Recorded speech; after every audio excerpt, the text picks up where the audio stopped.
துரைமுருகனோ ஸ்டாலினோ பொய் பேசலாமா? இப்போ நாத்துறாங்கிறேன் நான்.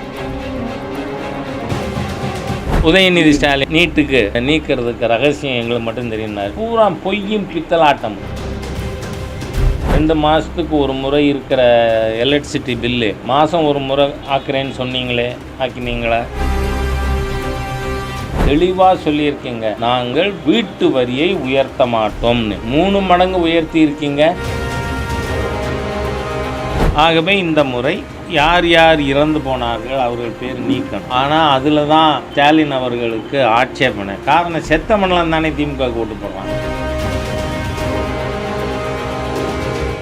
துரைமுருகனோ ஸ்டாலினோ பொய் பேசலாமா? இப்போ நாத்துறாங்கிறேன் நான். துரைமுருகனோட பேச்சு பிதற்றல். ஆகவே இந்த மாதிரியாவெல்லாம் ஒரு கால் வயது முதிர்ச்சியின் காரணமாக உளர்றாரா அப்படின்னு எனக்கு தெரியல. ஆனால் இது முழு பிதற்றல். ஒரு முறை கனிமொழி அவர்கள் பேசும்போது சொன்னார், தமிழ்நாட்டில் தான் இந்தியாவிலேயே இளம் விதவைகள் இருக்காங்க. அதுக்கு காரணம் சாராய கடைகள்.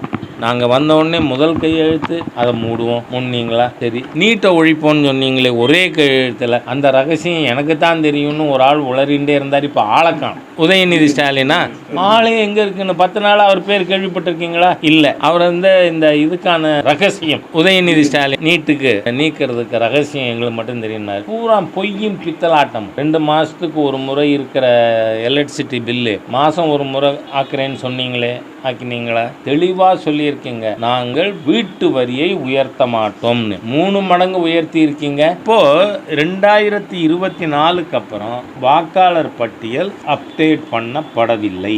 அதாவது யாராவது புதுசாக சேரணும்னு ஃபார்ம் 6 கொடுக்குறாங்க, அது சேர்த்துருப்பாங்க. ஆகவே இந்த முறை யார் யார் இறந்து போனார்கள் அவர்கள் பேர் நீக்கணும். ஆனால் அதில் தான் ஸ்டாலின் அவர்களுக்கு ஆட்சேபனை. காரணம், செத்த மண்டலம் தானே திமுக ஓட்டு போடுறாங்க. கள்ள ஓட்டு, திருட்டு ஓட்டு, இதுகளை தயார் பண்ணி. இப்போ இதில் அவர் ஆட்சேபனை என்ன? தவறான வாக்காளர்கள் வந்துடுவாங்க. எல்லாருக்கும் ஃபோட்டோ ஒட்டி தாங்க வாக்காளர் பட்டியல் தயாராகுது. அப்போ தவறான வாக்காளர்கள், இல்லாத வாக்காளர்கள் வர முடியுமா? முடியாது.